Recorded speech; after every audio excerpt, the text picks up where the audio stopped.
Well, I'd like first off to thank Father Jones and his community here for permitting me to come as a representative of my community and the missionary efforts that we are engaged in, and certainly to the mission office in the Diocese of Pittsburgh for inviting my community as part of the missionary cooperative. Some of you have probably heard about that before, and we participate in the missionary cooperative in the United States, where missionaries normally during the summertime come to various parishes and talk about their work, asking for your prayerful and financial support for what we do.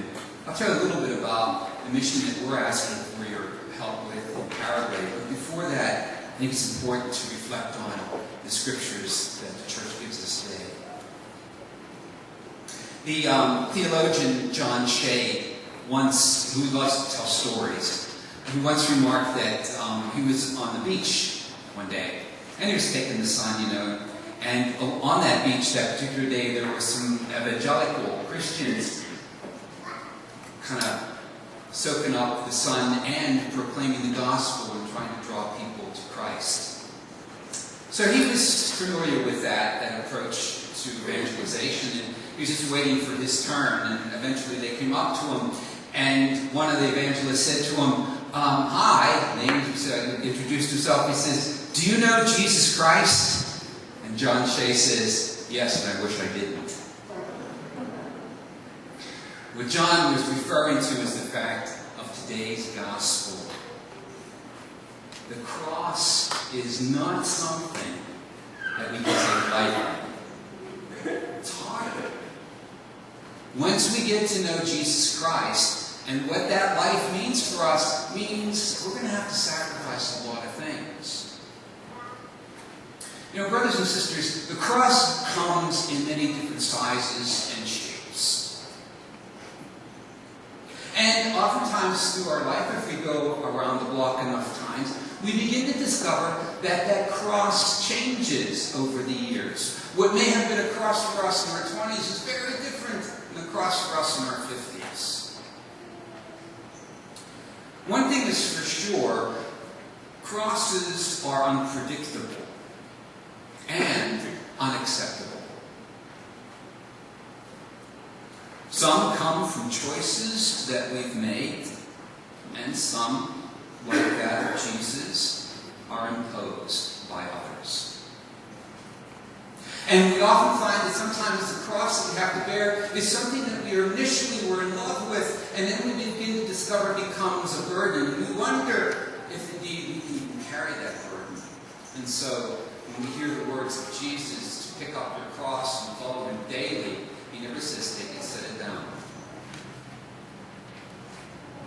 And we could probably echo the same words that we heard from the prophet Jeremiah today, the same refusal of Peter, and what John Shea had to say on the beach. Yes, I do know Jesus, and I wish I didn't.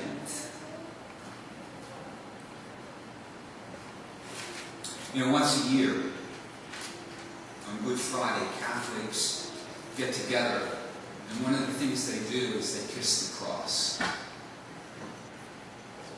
We venerate it because we need to remember that our path to resurrection, the glory that you and I seek, is through that. And it's not good for us to be naive about the reality of that. Jesus' announcement of his cross is as offensive now as it was when Peter heard it for the first time.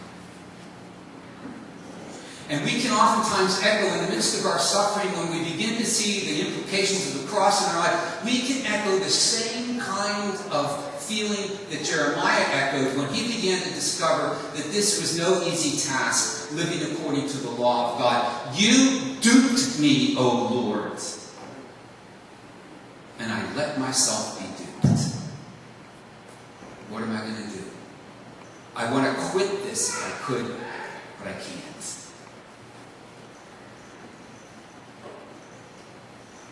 Yet we're faced with a bold proclamation, a sober awareness of how pervasive is the wisdom of bearing the cross. A cross which is revolting and disgusting, but also is the path to glory.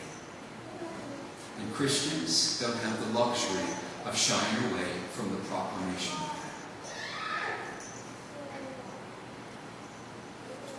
There's a hymn that we sing, especially during Lent. 2 verses goes like this. Take up your cross, the Savior said, if you would my disciple be. Deny yourself, the world forsake, and humbly follow after me.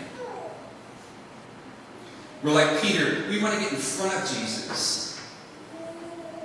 And Jesus continues to remind us to follow.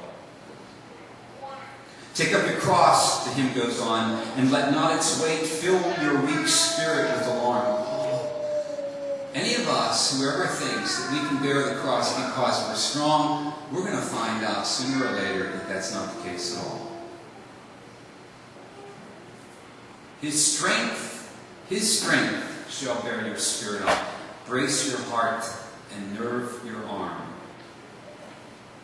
And then it concludes, take up your cross then in his strength, and every danger calmly brave, to guide you to a better home and victory over death and grave. Yeah, I think if we knew better, probably the cross that we now bear would not be a cross that we choose. But we're told time and time again, brothers and sisters, that this is precisely the cross that is given to us. And whether that cross comes from our own making or whether it's something which is imposed on us, does not need to prevent us from seeing grace at work. Nothing, as Paul reminds us, needs to be an obstacle to a love for Christ. Nothing.